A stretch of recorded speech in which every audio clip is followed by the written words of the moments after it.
नमस्कार, मैं पूनम श्रीवास्तव। आप देख रहे हैं सर्वोच्च दर्पण न्यूज। डालते हैं नजर आज की खास खबर पर। अयोध्या के स्थानीय सिंधी समाज के एक गुट द्वारा प्रेस कॉन्फ्रेंस करके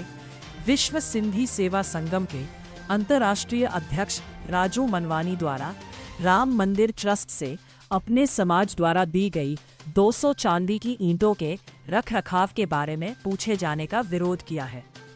इसी मामले पर राजू मनवानी ने अयोध्या के स्थानीय लोगों द्वारा आज की गई प्रेस कॉन्फ्रेंस के बारे में कहा कि अयोध्या के कुछ लोगों द्वारा प्रेस के माध्यम से यह कहा गया है कि सिंधी समाज दिए गए दान का हिसाब कभी नहीं मांगता है और यह सिंधी समाज ने नहीं दिया है बल्कि कुछ अन्य लोगों द्वारा दिया गया है। ऐसा नहीं है राजू मनवानी। मैंने 200 दानदाताओं की लिस्ट अयोध्या सिंधु सेवा समिति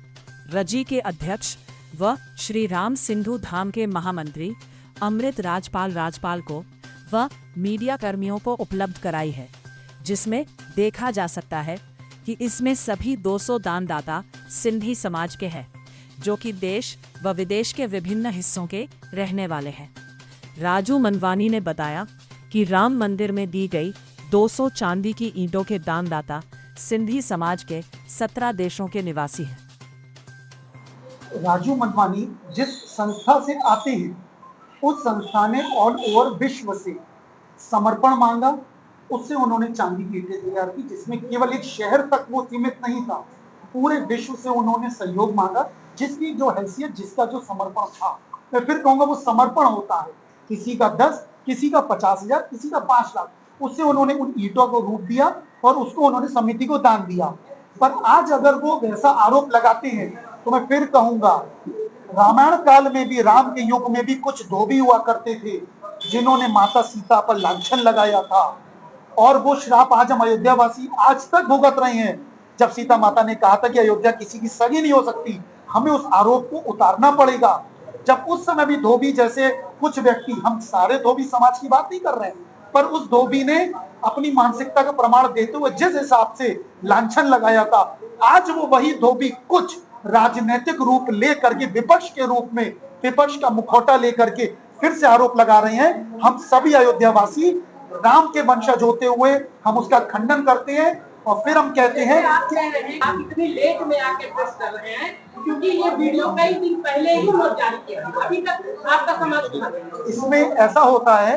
कि उन्होंने जिस हिसाब से मानसिकता प्रदर्शित की है, ये मानसिकता सनातनी की, राम वंशज की, राम नाम लेने वालों की नहीं हो सकती। ये मानसिकता रखने वाले वही हो सकते हैं जो किसी और के इशारे पर चल सकते हैं, और वही एक व्यक्ति क्यों जवाब मांग रहा है, जिसको समाज ने ट्रस्ट की तरफ से जवाब भी दे दिया गया, पर उन्होंने उसके बाद संतुष्टि भी दिखा दी, पर फिर भी वो उस मुद्दे को उन्होंने ऐसा उठाया जिससे हमारा सिंधी समाज के ऊपर कलंक लगा है। हम उस कलंक को धोना चाहते हैं कि एक व्यक्ति या कुछ तथाकथित व्यक्ति समाज का रूप नहीं ले सकते। किसी भी समाज में कुछ व्यक्ति जो अपनी राजनीतिक महत्वाकांक्षा पूरा कर सकते, वो पूरे अपने समाज को प्रदर्शित नहीं कर सकते हिसाब मांगने में। पर कुछ दिन पूर्व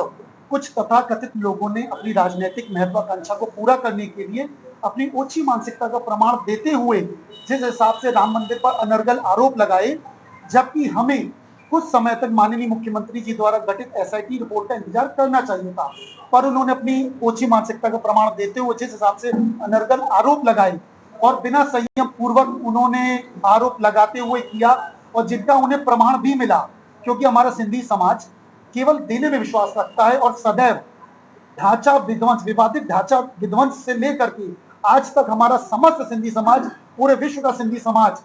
सदैव मंदिर के साथ खड़ा था, जिन्होंने अपनी धर्म की रक्षा हेतु अखंड भारत से निकल करके धर्म की रक्षा हेतु हिंदुस्तान में आए। इसके अलावा अपना सब कुछ न्यौछावर कर दिया, मंदिर आंदोलन में सदैव खड़े रहे, कई मुकदमे झेले, कई गोलियां लगी। हमारे समाज के कई लोग तो कुछ दिन तक ऐसे गायब हो गए थे, ऐसा लगा था कि वो अब आएंगे भी नहीं, पर प्रभु की लीला थी कि वो उस समय प्रभु की लीला में व्यस्त थे, उनके कार्य में व्यस्त थे, कार सेवा में व्यस्त थे। कुछ दिन बाद वो लौट करके जब जिस हिसाब से उन्होंने बताया कि कैसे गोलियां चली और किस हिसाब से उनको पीछे हटाया गया,